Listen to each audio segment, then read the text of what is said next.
తాకట్టులో ఉన్న బంగారాన్ని విడిపించి ఆ రోజు ఆన్లైన్ రేటుకే మేము కొంటాం. Sharma gold company. నమస్తే, వెల్కమ్ టు సుమన్ టీవీ. నేను మీ అమ్మి. ప్రస్తుతం మనతో ఉన్నారు ప్రముఖ ఆధ్యాత్మికవేత్త, ప్రముఖ జ్యోతిష వాస్తు పండితులు డాక్టర్ గుండపూడి శివ సుధీర్ శర్మ గారు ఉన్నారు. గురుగారితో మనం మాట్లాడదాం. నమస్కారం గురుగారు. శ్రీమాత్రే నమః. శ్రీ గురుభ్యో నమః. గురుగారు, ఈ క్రోధినామ సంవత్సరంలో అసలు మకర రాశి వారికి ఏ విధంగా ఉంటుందండి? ఈ రాశి వారికి సంబంధించి ఆదాయం, వ్యయం, రాజపూజ, అవమానం గురించి తెలియచేయండి. ఈ సంవత్సరం మకర రాశి వారికి ఆదాయం 14, ఖర్చు 14, రాజ్యబుద్ధ్యం 3, అవమానం 1.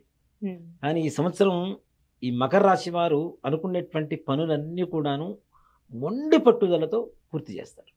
ఎలాంటి పనైనా సరే, ఎలాంటి మొండి వ్యక్తులనైనా సరే వాళ్ళ మార్గంలోకి తెచ్చుకొని లొంగ తీసుకుంటారు. ఆ అంతటి కార్య జయం అనేది మకర రాశి వారికి ఉంది. చాలామంది ఏలినాటి శని ప్రభావం చూపిస్తుంది, దానివల్ల చాలా వరకు నష్టాలు వస్తాయి. ఏలినాటి శని ప్రభావం వల్ల కలిగేటువంటి నష్టాలు కొన్ని అయితే లాభాలు కొన్ని ఎక్కువగా ఉన్నాయి. 5వ స్థానంలో గురుగ్రహ సంచారం చేత. కాబట్టి గురుగ్రహ ప్రభావం అనేది ఎక్కువ ఉంది. కాబట్టి తప్పనిసరిగా ఎదుటి వాళ్ళని ఆకర్షించే విధంగా వీళ్ళు మాట్లాడటం, వీళ్ళ నడయాడక అనేది మారుతుంది. తప్పనిసరిగా ఆర్థికంగా కానీ వ్యాపారస్తులకి ఎలా ఉంటుందండి? ఆర్థికంగా బాగుంటుంది, కానీ తొందరగా ఎవరిని నమ్మొద్దని చెప్తాం. ఈ సంవత్సరం కొంచెం నమ్మక ద్రోహాల వల్ల నష్టపోయేటువంటి అవకాశాలు ఎక్కువగా ఉన్నాయి. అంటే నీకు ఇంత పెట్టుబడి పెట్టు, ఇంత లాభం వస్తుంది అని చెప్పి ఆశ చూపిస్తూ పెడుతూ ఉంటారు. అలాంటి వాళ్ళ వల్ల ఎక్కువగా నష్టాలు వాటిల్లేటువంటి అవకాశం ఉంది. కాబట్టి తగిన జాగ్రత్తలు అవసరం. పెద్ద వ్యాపారస్తులు కూడా అంతే. వాళ్ళకు కూడా ఏంటంటే ఒక్కోసారి గ్రహస్థితి బాగుండకపోతే ఎవరైనా మనసు మారిపోతుంటుంది. బుద్ధి కర్మానుసారైనా కదా.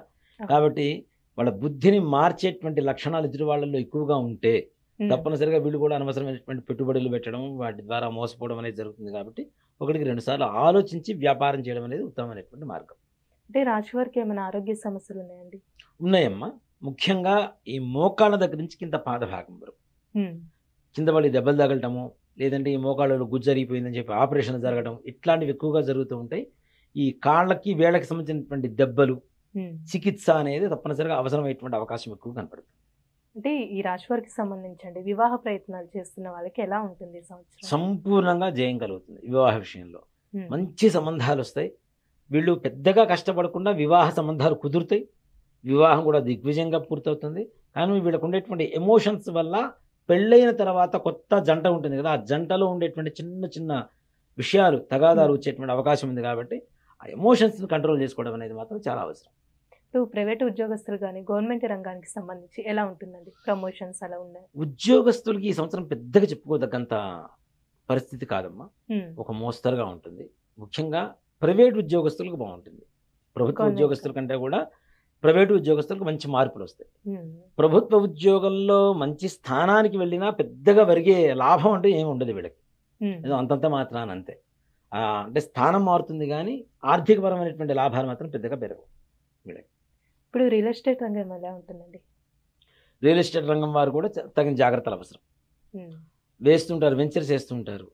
ఇందాక మనం చెప్పుకున్న డబుల్ రిజిస్ట్రేషన్లు, ట్రిపుల్ రిజిస్ట్రేషన్లు ఇట్లాంటివి కొనడం ద్వారా, అంటే ఇప్పుడు మోసం చేయాలి అనుకుంటే అది రియల్ ఎస్టేట్ వ్యాపారనైనా చేయొచ్చు, రియల్ ఎస్టేట్ వ్యాపారం కొనవాడనైనా చేయొచ్చు. అంతే కదా. మోసపోవడం అనేది ఎవరికైనా సర్వసాధారణం. కాబట్టి అది కొంచెం రియల్ ఎస్టేట్ వ్యాపారస్తులు కూడా కొంచెం జాగ్రత్తగా ఉండాల్సినటువంటి అవసరం.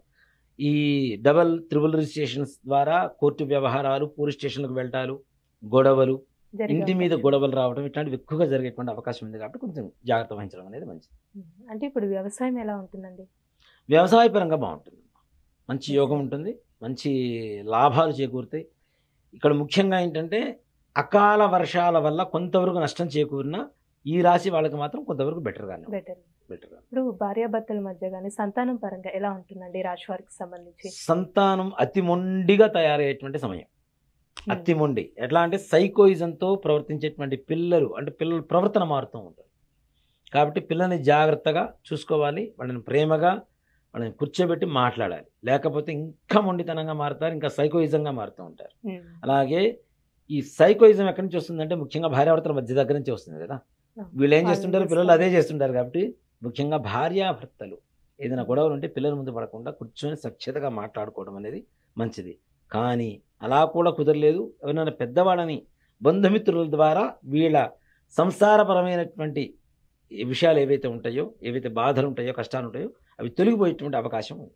ఇప్పుడు రాజకీయ నాయకులకి ఎలా ఉంటుందండి ఈ సంవత్సరం? రాజకీయ నాయకులకి మరీ ఏదో అత్యవసర మార్కులు అంటారు చూడండి, గెలుస్తారు. ఎంతవరకు అంటే ఆ డిపాజిట్ మేర కొంత ఒక ఇప్పుడు వేలలో మెజారిటీ వింటుంటాం, లక్షల్లో మెజారిటీ వింటుంటాం. వీళ్ళు వందల్లో పదుల్లో ఉంటాయి. గెలుస్తారు కానీ పెద్ద మెజారిటీతో అయితే కాదు. అంటే ఈ రాశివారికి సంబంధించండి ఈ సంవత్సరం ఇంకా మెరుగైన ఫలితాలు రావాలంటే ఎలాంటి పరిహారం చేసుకోవాలి అసలు? నవగ్రహాలకి సంబంధించినటువంటి ప్రదక్షిణాలు చేస్తూ నిత్యం ప్రతినిత్యం 27 ప్రదక్షిణాలు చేసుకుంటూ శివాలయంలో ఆరుద్ర నక్షత్రం ఏ రోజైతే వస్తుందో నెలలో మనకి, లేదా మాస శివరాత్రి రోజు, ఈ 2 రోజుల్లో శివుడికి అభిషేకం చేయించడం అనేది ఉత్తమం. దీంట్లో కూడాను ఆవు నెయ్యితో ఎక్కువగా అభిషేకం చేస్తే వీళ్ళకు ఉండేటువంటి రుణబాధలు, శత్రుబాధలు ఇవన్నీ కూడా తెలిగిపోతాయి. మంచి విశేషమైనటువంటి ఫలితం లభిస్తుంది. ఈ ప్రతి రాశికి ఒక్కొక్క సమస్యలు. ఈ దేవతలతో పాటు అందరూ కూడా విశ్వరూపంలో ఉన్నారని చెప్పి మనం నమ్ముతూ ఉంటాం. అవునా? కృష్ణ పరమాత్మ విశ్వరూప సందర్శన సౌభాగ్యాన్ని ఇచ్చాడు అర్జునుడికి. అవునా? ఆ విశ్వరూపంలో ఏంటి, అందరూ దేవతలు దాంట్లోనే ఉన్నారని చెప్పి నమ్ముతూ ఉంటాం.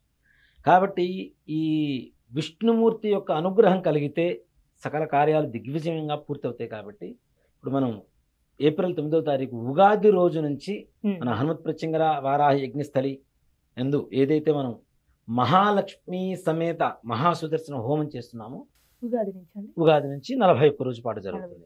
ఇప్పుడు ఈ 41 రోజు ఈ హోమ కార్యక్రమంలో ఎవరైతే గోత్రనామాలతో లేదా ప్రత్యక్షంగా పాల్గొంటారో వారికి ఈ గ్రహస్థితి వల్ల వచ్చేటువంటి నష్టాలన్నీ కూడాను వెళ్ళిపోయి సుఖమైనటువంటి సంతోషకరమైనటువంటి జీవితాన్ని అనుభవిస్తారు. చాలా చక్కగా తెలియజేస్తారండి. సుమన్ టీవీలో మీ పర్సనల్ అండ్ బిజినెస్ ప్రమోషన్స్ కోసం కింది నెంబర్కి కాంటాక్ట్ చేయండి.